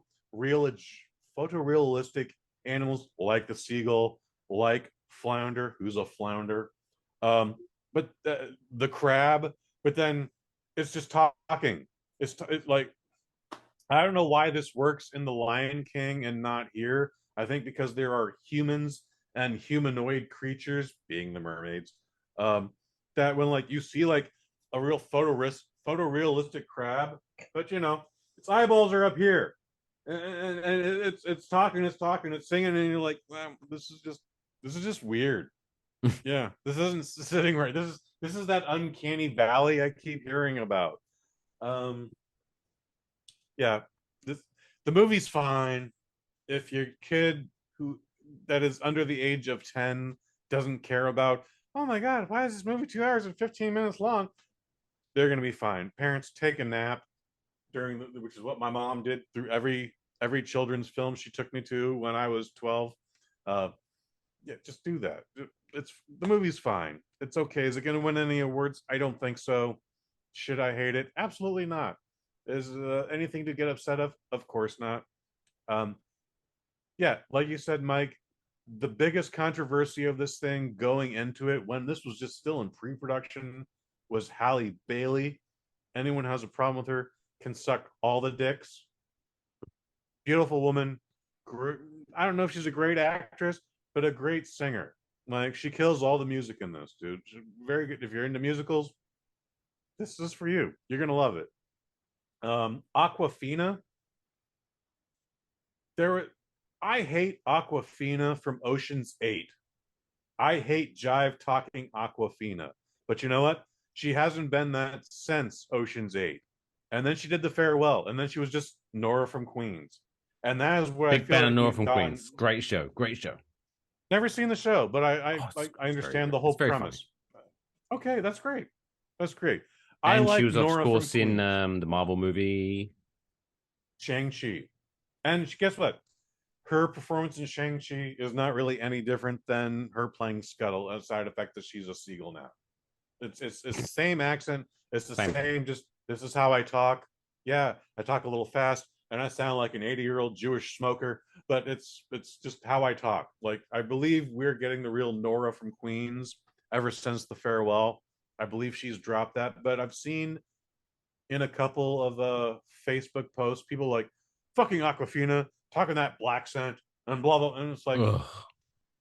She's actually not doing, again, as I've stated, she has not done that since Ocean's 8, and you can also suck all the people dicks. Are even mad that seagulls, back in my days, seagulls were white. I like my seagulls white. I don't like. No, I think people just have a problem with Aquafina and didn't go out of their way to see the movie, so they just assumed she's doing that shtick from 8 years ago now. Like she got a lot of flack for that role in Ocean's 8, and she stopped doing that. Well, that was a I don't bad know how long she's been movie doing her stick before that. altogether. I don't have positive things to say about Ocean's 8. But she's not the worst thing about it. No, not at all. No. Anyways, the movie's fine. Again, its biggest flaw is its runtime, and because of that, I have to give it a 3 out of 5. Well, there you go, ladies and gentlemen. You heard it here first. Ocean's 8, 3 out of 5. Always reviewing something else. Much less review. I think Ocean's 8 got like a 2 out of 6. If anything, close to that. That was when I was reviewing things on a scale of 6. But yes, I just feel that would need to. I need to say, like, the point is, people. I'm sure people who listen to this and watch this don't give a shit because they're great people. Because you know, what I mean, they're great people in the world. But yeah, there are people like, for example, I mean, people like, get if they, you know, they were we're gonna make a film about Elvis, and as Elvis, we're gonna star Kevin Hart. Okay, I'm listening. Then I can appreciate some people like, wait, what? That doesn't make any sense, because Elvis was a real person. The Little Mermaid, Ariel, is a mythical creature. Or no, a fake character based off of a miracle. So it's almost like 2 times removed.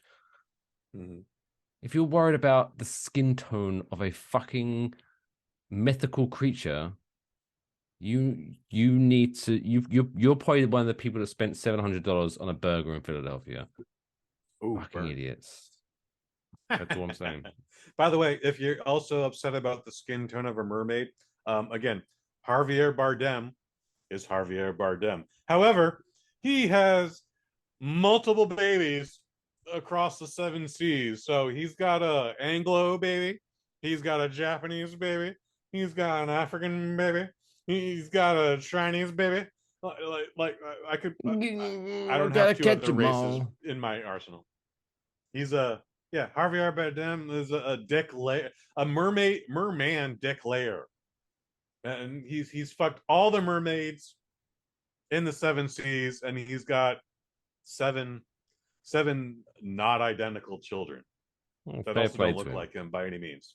And maybe we'll be speaking about him in next week's world record segment. Yeah.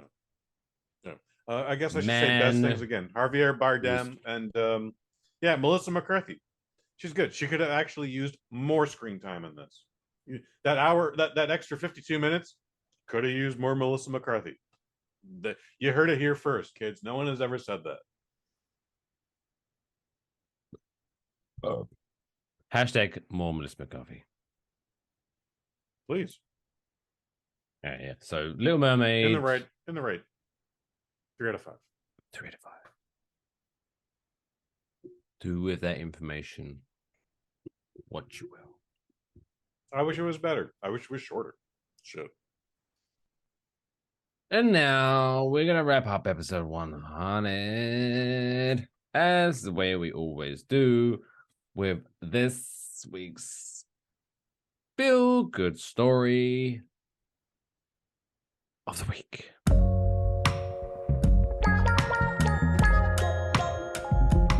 It's the coolest fucking story I've ever heard in my entire life. It's insane. Can I hear it again?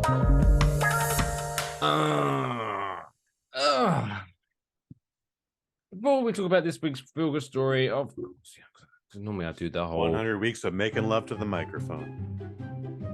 I do that little bit of jingle and then talk over. But you know, I feel like there's going to be more to say after that point, so the jingle's not long enough. If I remember correctly, I remember telling this story episode 1, so I'm going to assume that people that listen to this probably didn't listen to it if they did anyway. You might need to recap us. So Waffle Box, where Waffle Box 100 comes around is, so I, for literally, and I'm going to name some deep cuts right now. So back in I want to say, wait, when did I move to America? 2017.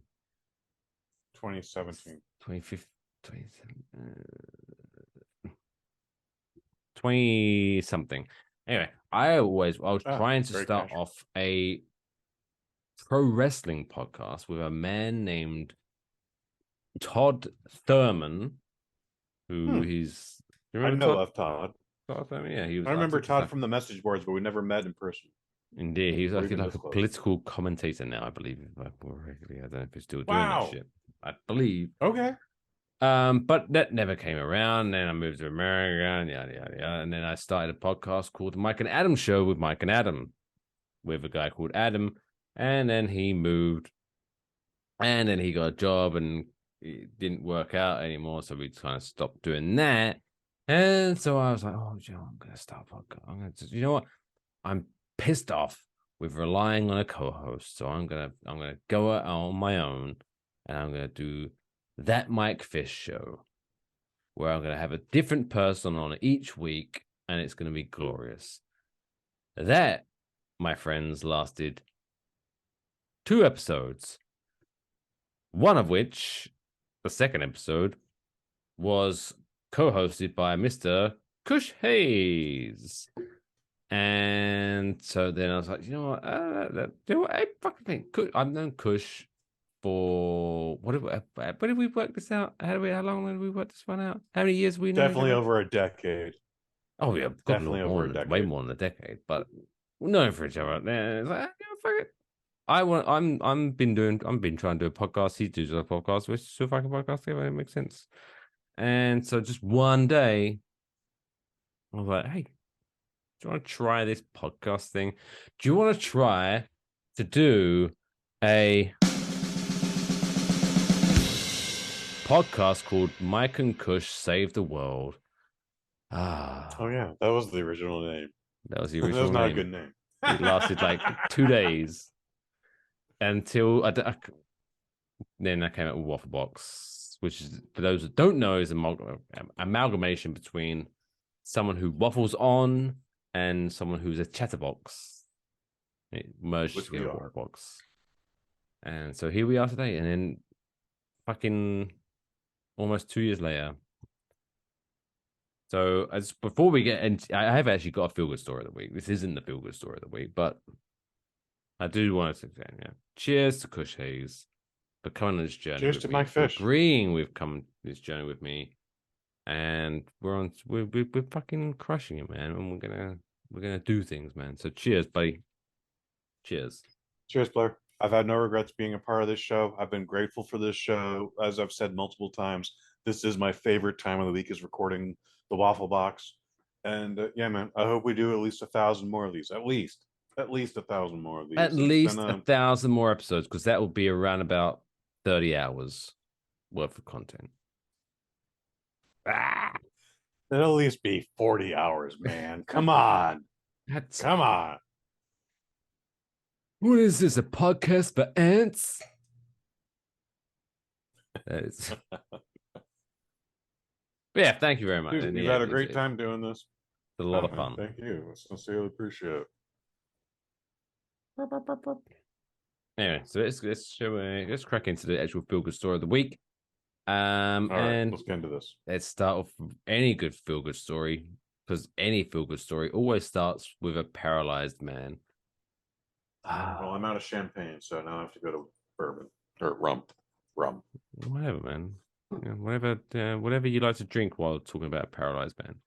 So a paralyzed man, for sure.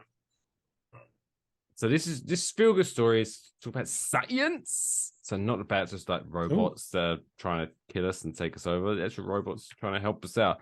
So a paralyzed man has been able to walk again simply by thinking about it, thanks to an electronic brain implant, which is now a medical first that he says has changed his life. Gert Jan Oskam, a 40-year-old Dutchman, so I apologize for the butchering there, was paralyzed in a cycling accident 12 years ago. And trust me, if you've ever been to Amsterdam or Dutchland or Netherlands, you wouldn't be shocked that cycling accidents happen because there's so many of them. Anyway, the electronic implants wirelessly transmit his thoughts to his legs and feet via a second implant in his spine. The system is still in an experimental stage, but a leading UK spinal charity calls it, quote, very encouraging. Quote, I feel like a toddler learning to walk again, Mr. Oscombe told the BBC. He can also now stand and climb stairs.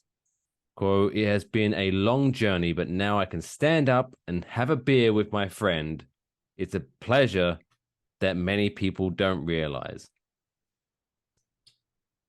There's still some more I need to say, but my heart is warm that this guy was paralyzed. He had all these electronic implants inputted into him, and he's like, oh, I can have a beer with my mates again. Like, what a guy. What a guy. I fucking love this guy. I sincerely hope the Wi-Fi doesn't kick out on his implants. That would suck. That would suck. We're a bit Wake up spotty one day here. and like, oh no, lost the signal. Now I'm just here. Can someone reset the router? Just unplug the fucking thing, please. The development published in a journal, Nature. Oh shit! Or the Bluetooth kicks out, and all of a sudden he's got just music shooting out of his kneecap for no reason. Like Or he's like, all right, I'm gonna walk over there because he has to think it, right? He has to think it for it to happen. Right. I'm gonna go over there because that woman, she's looking at me and she wants some of this D. So I'm gonna walk over there and I'm gonna do that. And then present the D. And all of a sudden he just hears like Siri, like, I'm sorry, I don't recognize that. Siri, don't fuck with me right now. Oh no. Oh fuck. Yeah. I have that problem with Alexa where you gotta like say the same command 3 times, but like in a different tone. Like, no, Alexa, turn off the lights. Does your Alexa ever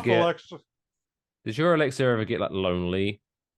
And like for no reason whatsoever, you'll just be having a conversation or talking to someone, and suddenly it'll pipe up. I'm sorry, I didn't recognize that command. I wasn't fucking talking to you. I wasn't fucking talking to you. That happened watching TV in the early Alexa days. That's not so much a thing now, but that has happened. Yeah. It happened to me today. My Siri was like, "What? No, I didn't catch that." Well, no one was talking to you, Siri. What the fuck? Fuck off. So egotistical. So instead of someone saying like, Siri, play Taylor Swift, she heard, I hear you. What do you want to do with that?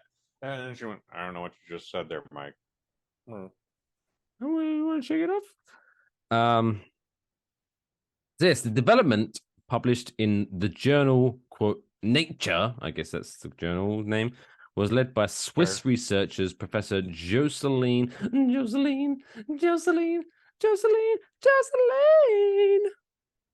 Bloch of Lausanne University, who is the neurosurgeon who carried out the delicate surgery to insert the implants, stressed that the system was still at the basic research stage and was many years away from being available to paralyzed patients. But she told the BBC News that it was the team's aim to get it out of the lab and into the clinic as soon as possible. So that's a pretty fucking bold move for this guy to be like, yeah, I'll be your guinea pig. And the fact that he's being able to walk again, hats off to the man. Right. You never want to be a part of the experimental stage. You want to be a part of we've experimented on 50 of these people and 40 of them made it. That's where you want to be. At worst. You know, like we've proven that this is going to work, but bratwurst would sound good, real good right now. You got any bratwurst cooking up right now? Stick it in a bun. Next time. For Waffle Box 200, we'll make it a bratwurst party. Oh, we should do it. Yeah, live grilling barbecue grilling episode of Live Waffle Box. grill, and maybe I'll actually bench press some strippers in this one. Why not? But that's 100. Inspire That's the 100 kids. episodes from now. Anyway. Yeah, man. I'm super happy to hear that science is curing people of not walking anymore. Like, he's got full use of the rest of his limbs too. Like, this is an amazing feat in human history. Goddamn-lutely. So shout out to again Gert Jan Oskam of the Netherlands. God bless you. Enjoy walking around and then enjoy your legs, player. Well, I do sometimes. I reckon maybe like on a Sunday where he's just chilling out in his house, being lazy. Do you reckon he feels like, oh, I guess I should go for a walk? Yeah. I feel guilty not walking now, so he has to go for a walk. I don't know. Anyway. He probably has that. That is the end. Wow. Of episode Waffle Box 100. Nearly this has 2 been a hours. fantastic journey, Nearly dude. 2 hours of golden audio goodness. I don't think you've been this drunk on the show before, Mike. I know I have, but I don't think you have. Well, the problem was because we're recording this on Memorial Day Monday, and I was already probably like 9 beers deep before we even hit record. So I'm proud of myself, quite frankly, that I've. Oh, actually, well, I'll hold that thought until I'm editing this. Sure. I'll probably listen to this back sober, and I'll be like, "Wow, we need to re-record this.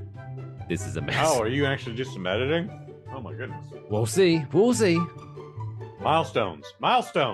Maybe. But yes, that's episode 100 Waffle Box. Bosnet.family, is there any new content coming up on that for people to look forward to? No, unfortunately Fantastic. not. Thank you. But check out all the old content. Yeah, fuck it. I mean, there's a week between podcasts, so, you know, if you listen to episode 100, you have a week to listen to 99 episodes. If you want to go back, go to bosnet.family, click then on the left-hand side, there's a bit that says Waffle Box. You can click on that. And have a fucking whale of a time. Go nuts. Anyway. There you go. Follow me at OnlyMikeFish on Twitter and Instagram. You can follow him at Kush_Hayes on Twitter and no Instagram. No Instagram.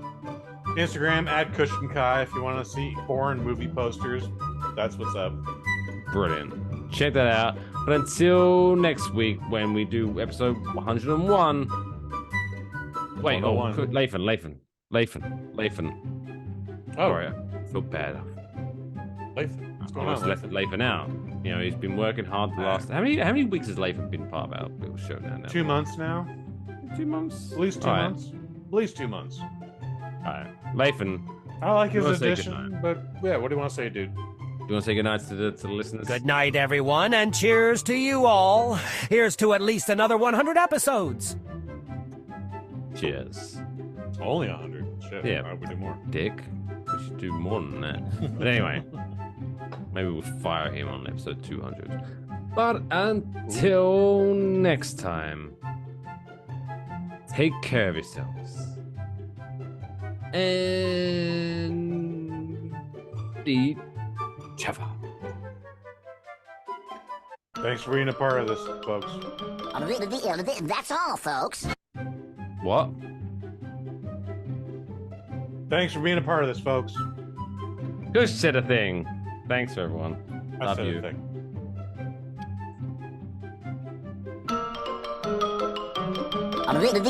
That's all, folks.